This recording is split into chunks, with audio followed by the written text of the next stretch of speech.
Tulog. Nagsusupply po siya. Tama? Kailan siya? Kailan niya pinagkakita niya sa sariling MLM? Tingnan niyo po, bakalakpakan niyo po. Yung kanyang MLM nag-set pa mo na June 1, 2024. Bakalakpakan niyo po.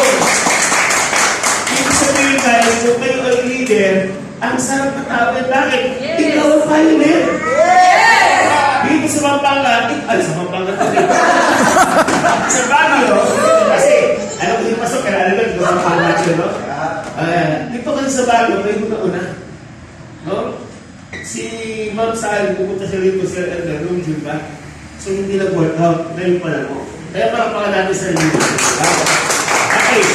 Mamaya, makita ko ninyo ang kaibahan ng ating product compare sa ating mga hawak ngayon. Hindi natin sinisiraan yan kasi tapos kasama natin sila. Diba? Ang point ko na mo, walang product na gano'ng kagaling. Diba?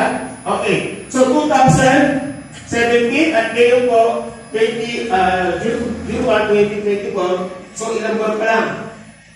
4 months. 4 months, 5 months pa lang siya. Tama? So, dito po, wala pang top 10. No? Meron na sasakyan. Grabe ba? Paka natin, no? Ayun, no?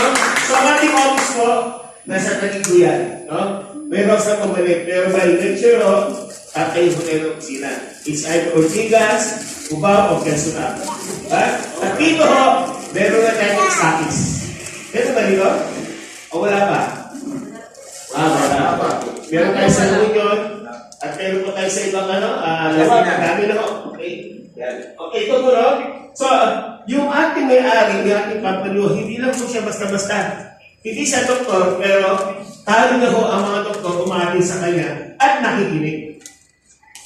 Okay? At siya, nakita na rin natin yan sa mga TV network.